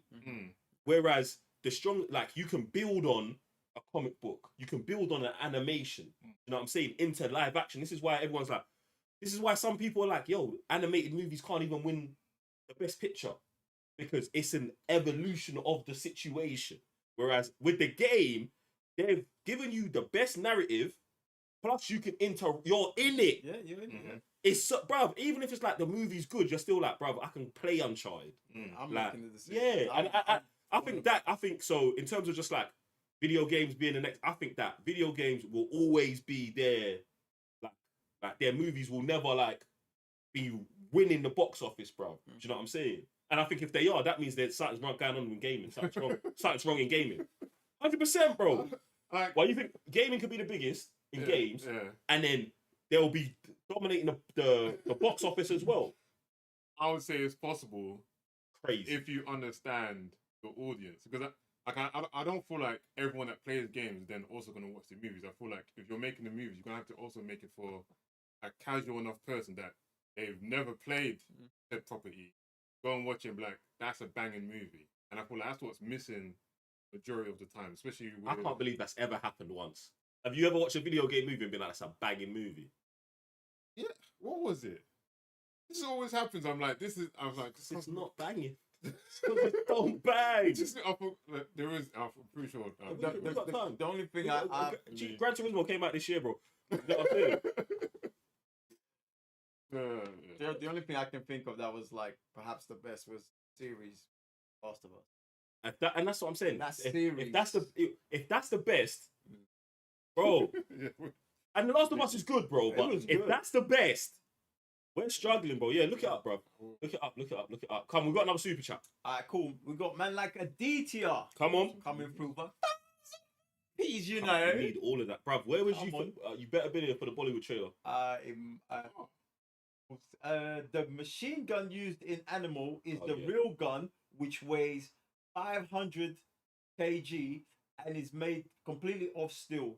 And there's a new film named Fighter in this Top Gun from director of War and Patan, and all the VFX done in Hollywood. The teaser is out. Okay. Appreciate the info and appreciate the rupees, man. Appreciate the love, man. TCN International out here, fam. Struggling with that list. I am struggling, boy. I know you are, bro. I know you are, bro. Struggling. Yeah, bruv. It's not out there, man. It's not happened. I cannot. I'm getting like so many game movies I've watched and I can't say that. It's not happened, bro. Ooh. Oh! Which one was that? Tetris.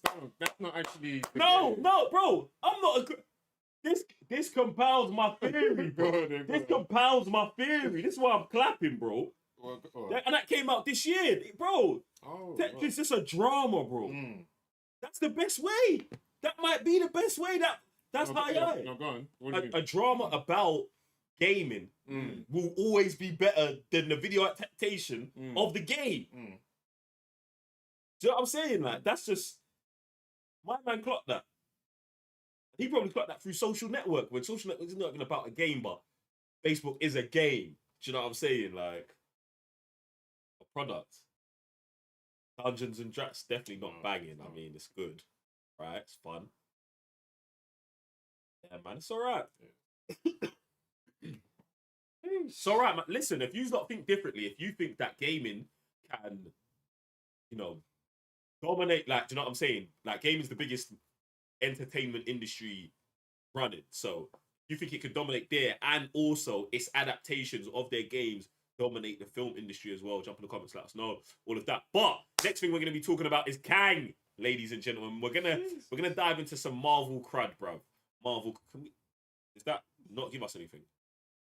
No. Alright, cool. Yeah, we're gonna be talking about Kang, and I think today we are on, I think it's the 7th day of the lawsuit between Jonathan Majors and I don't know if it's, I think it's the New York Police Department. Don't get on me. I think that is the actual case. Them versus them. And the reason we're discussing this is because obviously it affects the whole MC universe, and we want to know. And who doesn't want to dive into Jonathan Majors' text messages? You get me? So we're gonna be talking about it. Text messages, videos, which have been super wild. Yeah, man. Video calls, everything. Everything's been coming out during the case. Everything's been put in for evidence, and you can find lots of it online. We've done our research, and we're here to talk about what we think the future of Jonathan Majors should be. Now, where was we at before? Where was we at before? We was at wait. You have to wait and see. Yeah. Wait and see. Nah. It was like, I think it was like, depending on how things comes out, Disney's gonna react to it. But then they kind of dissing themselves already, because I think at the time his agents dropped him as well. The last time we covered this, and since then now, I think they made her arrest. She was out of the country. They made her arrest. Now she's back, and now we're back on the trial. The tables have reversed. I mean, I personally didn't think that Marvel had distanced themselves from him. Like, obviously, his PR left him, his agency left him, and then the army, he had a campaign with the army that they dropped him as well. Which I feel like, you know, in the world that we're living in right now, these are the things that usually happen once an individual is arrested for anything to do with domestic violence and stuff like this. So that doesn't ever seem to me to be something that says they're guilty or not. You know what I'm saying? That just seems that other people are just trying to protect themselves. They don't give a shit. It just shows that they don't give a shit about you. They're just leaving. Yeah? Oh, you're in trouble? Boom, I'm out. Now, someone might can be like, because of if you don't look into the investigation at all and you're just leaving, you either know it's true, right, or, like, you know what I'm saying? You don't care either way. And this is why I'm saying, like, they don't care. You know what I'm saying? Just so everyone's got a clear understanding of that. Boom. Now, you see with that, yeah, now how we live in this whole internet space where I'll protect myself first. So I do, and I'll be part of the damages, right, towards that individual, whether they're innocent or guilty, without even us going into trials. That depends on the person judging. But let's say, like, this is why I'm setting the table. Because it's like, someone might be like, his PR left him, he's guilty. And I'm just like, nah, this is why I'm like, that doesn't necessarily mean that. It may mean that, and it may not mean that. And this is the thing that we determine from looking at more evidence. Right. Do you know what I'm saying? His PR people know it. So they might be like, yeah, this is him. Or they might be like, we just don't care. Like, whether it's him or not, we don't care. We ain't got time. Like, you know what I'm saying? You've breached the contract just by this being an issue. Do you get what I'm saying? So, like, there's better ways to go with it. So there's that. But then obviously Loki season 2 just came out. But obviously, when that was happening, when the trailer was coming out, people were alluding to them shying away from Kang being so much in the trailers. He was in the trailers a little bit towards the ends, but he wasn't like front and center through it out. Was he front and center throughout the show? Pretty much season 2. He was in through the whole thing. So his representation in the trailer does show they were kind of shading, man. Get me? So there's that. Nah. In the case, so some of the text messages came out. Let me address the text messages that these lot were talking about. So some of the text messages came out of Jonathan Majors, you know, talking about himself, saying that he's a great man, saying that he's doing a lot for the culture, and it's like, as a headline, I can see a variety of. I've put this as a headline, yeah, and I'm like, as a headline, I can see how that sounds, yeah. But then I really sat down and thought about it, yeah. I'm like, Jonathan Majors, let's say the day before this allegation, yeah, if that man can't walk around on the planet and say, I'm a great man, I'm a great man, I'm doing a lot for the world, I'm doing a lot for the culture, I actually don't know who can. Do you know what I'm saying? I don't know who can, bruv.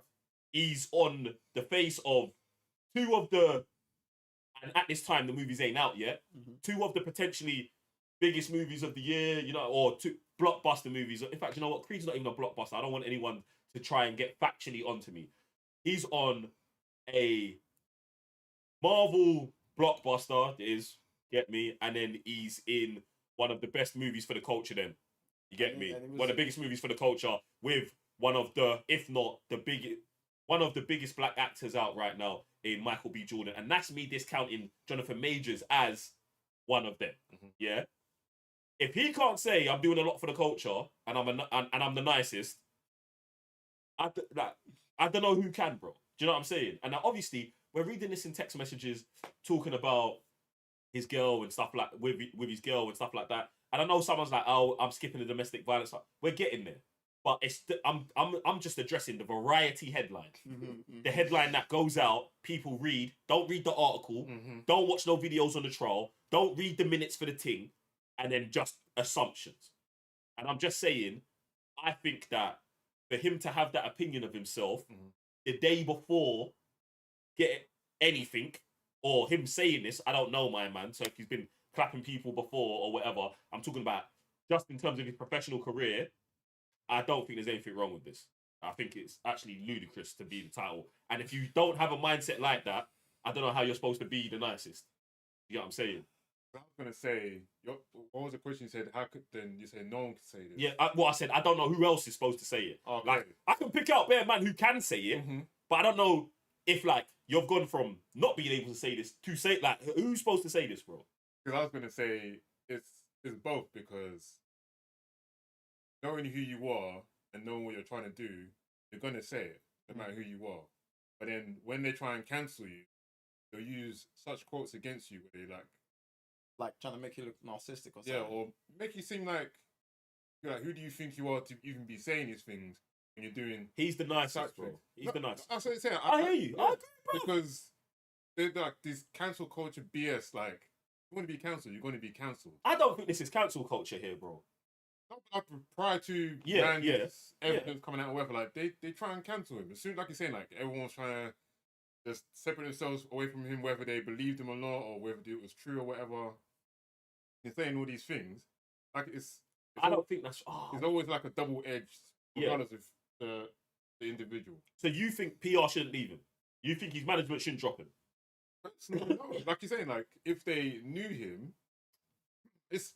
In fact, I'm not a PR company, so I don't know how. Think about you, bro. Yeah. If one, bro, I don't use us as example. Okay. Don't use us as example. Right. Okay. If one of your other people's, someone else you know, got arrested for domestic violence, bro. This is all you've heard. You've got a business arrangement with this person, bro. Okay. You are just like. No, I need evidence. I need to know. I need to have this thing finished. You've got to get to the bottom of the case. Yeah, like okay, I knew someone. Okay, that's like what's the relationship? They're just like with it in the same company. You make up the decisions, bro. You decide. Okay, not one of us, man, but the other people that walk and work with us here. Yeah. One of them, man. If they were like accused of something, I'm like, well, the case is closed. It's whatever. Like, I'm not gonna be like, I'm distancing myself away from you. Yeah, but sometimes it's kind of tough, bro, because like, if I as a company just approached you because you tick all the boxes that you're going to push my product, that's what you are, bro. You're a catalyst for my product. So because you have a value, now if your value goes down, how am I then going to push this product? You know what I'm saying? Like, I need to kind of distance myself from it. And if it ripples, it might affect my other products. So, and this is where I was thinking like, because, and this is why I was like at the beginning, I was thinking, okay, because I can understand how a company would look at it like that and protect themselves. But then, how does the person being accused protect themselves? Because they're also losing. You know what I'm saying? Like he might have had stuff in the pipeline, and then 100%. and then they're like, no, he might have stuff signed already. No, he's now losing peas. So the same way a big company can protect themselves, when stuff just like that happens, and by the end of the trial you're innocent, how do I get that back? Because most of the time it's done. The damage has been done. See, like it's messed up. Like you can't, like you don't know people. Like you never know what he's like. Clearly, what he's doing at home. Like I said, I'd rather wait till the evidence is true. Like when man's convicted, why are you giving? I'm just asking questions. Why are you giving man them the benefit of the doubt when you just admitted to not knowing what man them do at home? Because like I'm only knowing them for, let's just say, professional reasons. Yeah, bro, that and can be very. I hear you, but that's very sticky, bro. That's very sticky, bro. It is. But then I guess it'd be the way you would then handle that. Like, I don't know, your PR team has to be on point to be able to be like, come up front to also protect yourself while you're still backing that person until the trial is done. You'd have to do that to protect yourself. Sam's not gonna say nothing. You're not, bro. Are you gonna put out what he's saying? He's saying putting out a statement to say, I'm backing this person. Now, like I'm not involved, but I'm backing this person. I can say probably not. Like, he's not. This is the thing. Because like, see, what is there to say for or against? What is there to say for or against? Exactly. This is why he's not going to say anything. Because you've only just accused someone of something, and then I'm gonna be like, by him saying something, it's allegations. It's allegations. By him saying something, he's corroborating. And then imagine then concurring. And then imagine then they get found out that they did said thing. I'm like, then he was. Then you're a cahoots. Yeah. Then he's part of it. There's nothing you can. And then, like I said, then to separate myself, then I've ruined a relationship after the fact that man might be even innocent. But this is why I was like, how do you protect yourself? Like, you don't want to get involved. You cannot. That's why I'm like, even when so you're just exposed then. You're just you are, because you chose the hottest thing at the time, and then they decide to move mad. It's whatever. Like you only choose what you see. Disclaimer the views of Mr. Bliss Tucker, all he's on. In terms of just in terms of the. Then you turn to move mad. I don't want anyone to think that you're referring to Jonathan Majors moving mad. Right. Because I'm like, yeah. Okay. Yeah. And if you are, then it's all you. Anyway, get me. All right, so look, boom. Have you man's thoughts and opinions changed on the situation since it started till now? So what are you on? I think, to me, I was like, I'm just waiting to see where this goes. I think that's what this position was. If I remember correctly, that's what it was. Because I can't jump on something I know nothing about, especially when we fully understand how narratives are pushed. Our social media will stuff like this. We'll just put, bro. I can't. Yeah, I went deep into the rabbit hole. Do you know what I'm saying? You said you did. Like, until the thing I've been following the case crazy. See, the most I've got from this whole thing is this week where TMZ has just been going ham and everybody's sharing and my Twitter timeline's going crazy. That's the most I've had in this whole thing. Nah, it's mad. So I don't know, man. I feel like obviously they put out the footage of. We should have got the footage up, innit? We should have got the Sam. You're tripping, bro. We should have got the footage. We should have. They've been showing the footage of Jonathan Majors like ducking out of sure the you can still get it and stuff like that. You get me? But you know what? Yeah, I think the worst parts of it, and now it's actually good that you scroll to the text messages. It's actually good that you scroll to the text messages because it's like basically, I think the biggest issue here for me is that in these text messages, Jonathan Majors pretty much tells his girlfriend at the time, Jabari, to not go to the hospital. And then he is telling her that basically she goes to the hospital because she doesn't protect their relationship. it's gonna have repercussions on him, Mm-hmm. and the repercussions on, and then obviously this is where he starts talking about, I'm a great man, doing a lot for the culture, which is mad, bro. Which is mad in terms of telling her not to go to the, and why is he telling her not to go to the hospital? She's talking about she needs stronger painkillers, she's in pain, and all of this, and this. So it's like the conversation is not around any kind of abuse that he did to her. It's more so around injuries and then the protection of the relationship.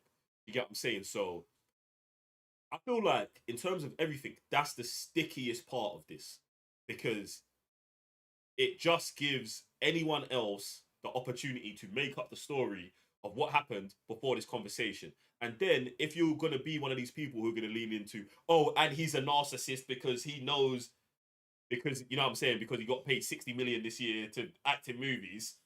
If that, you know what I'm saying? Like, if that then plays a part into your, it could then affect the jury.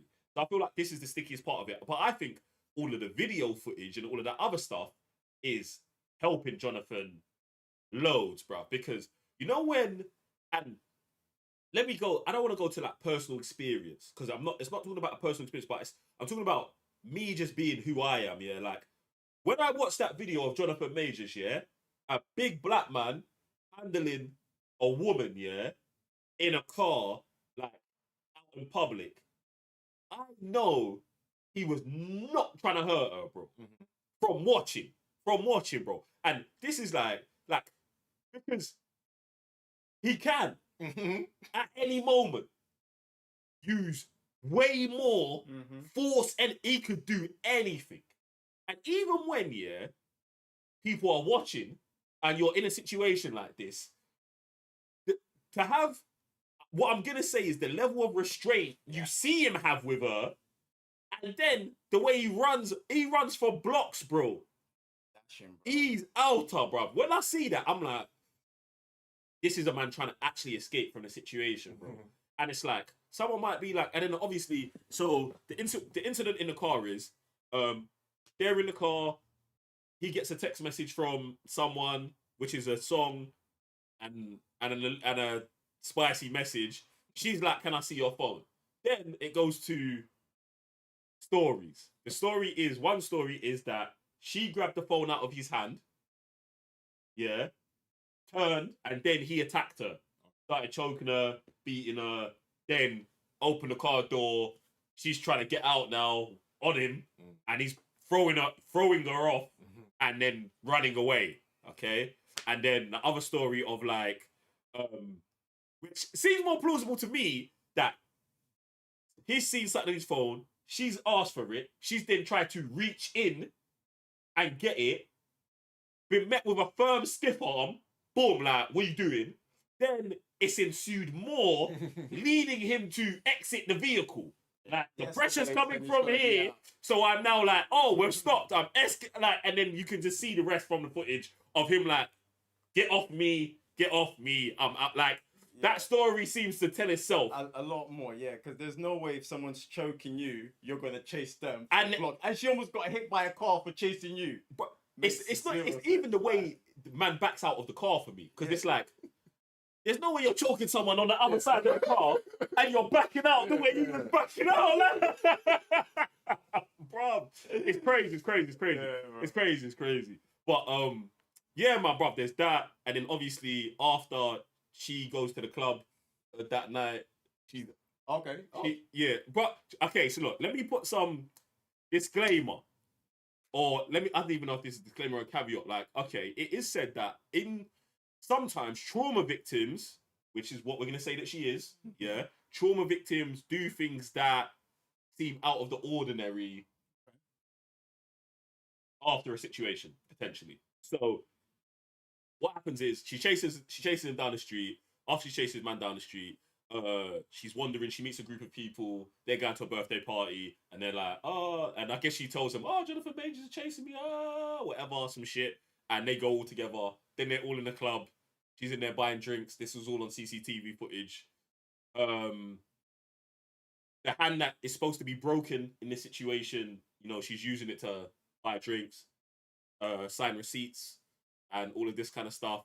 And then later on, She is found at Jonathan Majors' apartment when he comes home, in the closet, passed out, like half naked, vomit in the bed, and pills on the floor. Get me?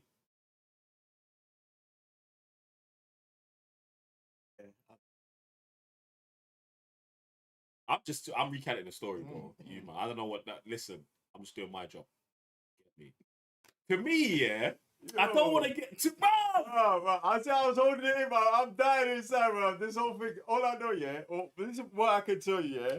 After listening to this case, I'm really leaning to like, and it's funny, and it's mad because of the text messages, yeah, it still casts a doubt on Jonathan Majors. Okay. It's such a messy situation, man. Yeah, so bro, I don't know, man, but I'm starting to really lean towards free Jonathan Majors, bro, and also because I've been hearing rumblings of like recasting Kang, like the stuff coming out now is too damning to keep Kang, and what I would say is Marvel, you guys are about to set the precedent for stuff like this for the next 20 years with this case. This is what I really believe. What I really believe. And this is doesn't just come down to the fact of whether he's guilty or not.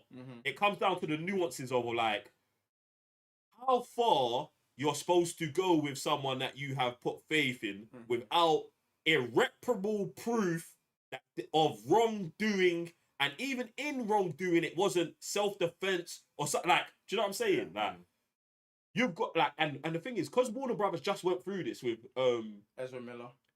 No, you talk about Ezra Miller, Johnny Depp and Amber Heard. Amber Heard. I feel like it's really interesting here, bruv. Like, so I just hope that Marvel really ride out not even just the case. Like, after the case gets turned and he's not guilty, then they still stay with it and like, you know what I'm saying? Talk it out, bro. Get to the bottom of it. And I'm saying if he's done something wrong, bruv, if he's clapping his girlfriend, if he's badding her up and all that other stuff, then bro, he should be gone, fam. He should be gone, bro. There's no other grey area. But if that's not the case, if we're not really getting to the bottom of that, the nitty gritty of, yeah, this is 100% it, these injuries are from that, bruv, you, man, stay the course unless the course was narratively dead. I think for them, for Marvel, Disney, whatever, I think it's just how much they have invested in him and how much they see him as part of the future. Because obviously, you're going through, and I'm thinking of like Ezra Miller, yeah, and I'm thinking like everything that man's done, yeah. That's a bad, bro. That's such a bad comparison, bro. I'm just talking about the way the company stood by the person who was like guilty of doing all this stuff. Do you know what I'm saying? Wow. All right, yeah, cool. And it's like, because even now I'm thinking, bro, like, how do you still stand by him and he still has roles and stuff like that? You already know why they're standing by him. So, and this is what I'm coming down to, like, yo, how much is he on your team for you to be like, am I going to let him go? If it's 20 mil, bruv, 20 mil for these man is nothing. That's what I'm saying. That shouldn't have to be like it shouldn't have to be the case of this. Like, Ezra Miller grew up on Warner Brothers a lot, so we're riding with like that's what's happening over here. Yeah, that shouldn't have to be the case for Jonathan Majors, bro. Jonathan Majors, bro. Like, and I'm not saying it should be exempt for him. I'm just saying, as someone who's like, I walked into a building, I signed a contract for a job, then I got wrongfully accused of something, and I'm innocent. We stuck by that guy. You know what I'm saying? Like, it can be that. Yeah, it can be that. So I don't want it to be like, oh, we had to stick by him. Like, if it was Robert Downey Jr. and they was like, oh man, it's Iron Man, we got to stick by. I don't want that to be the reason. I want them to look at Jonathan Majors and be like, we believed in you. This, we stood by you. And then after, if he's like, thanks guys, and walks back, that can be business. Do you know? Like, business can be like that. Not we had to have a 30-year relationship, do you know, for me to put my reputation on line. Like, it's still contractual. Let's just see what happens, man. But it's nuts, bro. And I think that one of the Kang things as well might not even fall on him. I think that Marvel might be looking at it now and be like, Kevin Feige's got all his power back. He might be like, this narrative isn't going well, period. Not just the Kang situation. Right. Bar Jonathan Majors potentially whatever, they're not liking it. They didn't like Ant-Man 3. Loki 2's got lukewarm reviews. Do you know what I'm saying? Like, Marvel's doesn't really connect anyway. Do you know what I'm saying? Like, he might be looking at it like that and like, we could actually just introduce boom, boom, boom, and we could be off of Kang very narratively without the general public even all knowing. Do you know what I'm saying? They could have been like, oh, well, the Kang that got beat there in Ant-Man was the... You know what I'm saying? All them other Kangs were just in another universe. Bro, we looked at another universe, there was bare Kangs. That just means they exist. That don't mean they're ever coming. Yeah. Do you know what I'm saying? Like, Thanos said, oh, fine, I'll do it myself. And said, I am coming for you, man. But Kang, that man was just there screaming. You know what I'm saying? Like, there's ways you could work around it. So I'm like, if someone's looking at it like that, they could be like that. And then that might even tie Jonathan Majors to we're sticking by you, but we're changing the narrative direction anyway, which is also going to be damaging for him. Yeah, bro. Exactly. Anything you can do, unless you're sticking, it's always going to come damaging him, bro. So it's sticky, bro. And chat, I want to know what you've got saying about this whole situation. Are you team free Jonathan Majors or are you team? I don't know what the other team is. I want to know what the other team is, but all the stuff I'm hearing about his ex-girlfriends, yeah, I don't want to say it, man. I want to say it on the channel, but yeah, man. Yes. Please tell me we've got another trailer. Please tell me we've got another trailer. Me, yeah, we got the last trailer. Yeah. Beverly Hills Cop. Beverly Hills Cop 4, ladies and gentlemen. This one is coming to Netflix in mid-2024, starring Eddie Murphy. Bruv, the Detroit Police Department. Let's dive into this and see, man. Bruv, man used to love. I almost admire you. Still on these streets, running uncut. Good day. I'm just amazed. Doesn't get you. Yo!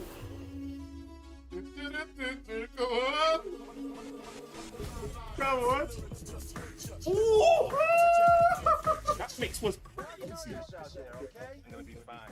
They love me in If you ever read Euro 5, Oh, Joseph Gordon-Levitt. a lot. Please tell me you'll get arrested again. Twice when I spoke out. Wow. Come on. Every day for a while. Comes with the job if you're doing it right. I think I stick with the music, though. Axel. The check and jump move. So how many people you pissed off so far? just anybody. No! Yeah. Everyone's back, fam. Hey, that's crazy. Come on, Netflix. Come on, Netflix.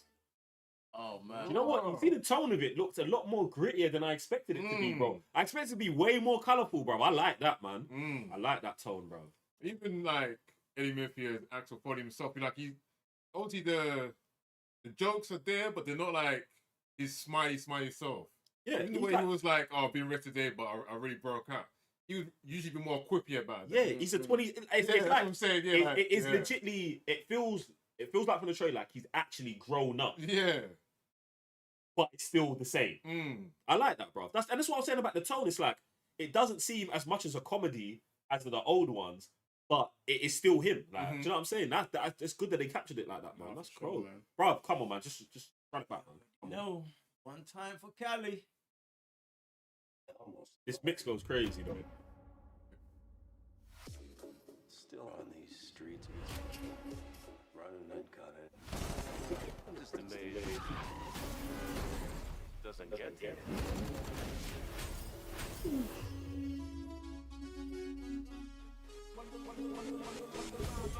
Hey! Hey! just killed him. I'm gonna be fine. They love me in Beverly. Detective Foley, did you ever read your own file? Shootout. Start the piece. A lot. Please tell me you didn't get arrested again. Twice, but I broke out. We put our lives on the line. Every day. And for what? Comes with the job if you're doing it right.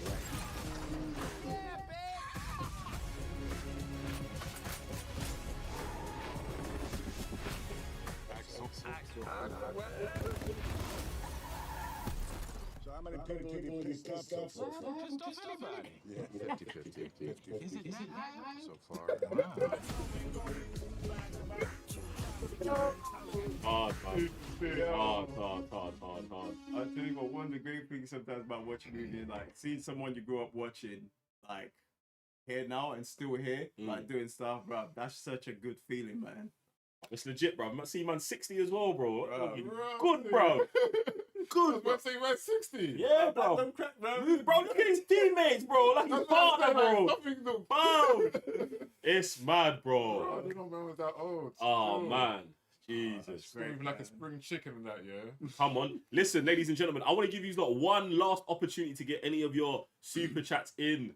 Like I said, it is the last Cyber Nerds Live of 2023. Get your opportunity to get your messages in right before the end.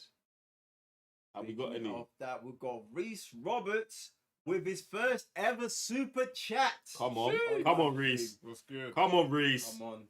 And says, I love Craft Country and Harder They Fall, key tales. Come on. I mean, if anyone hasn't seen them, check them out. Required viewing, homework, get me. Bangers. And is back. Reese comes back saying Ezra was shown grace. Black peeps usually aren't.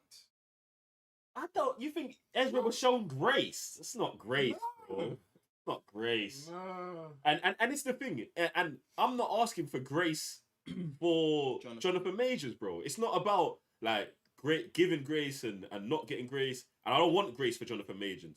I want Marvel to be like professional, bro.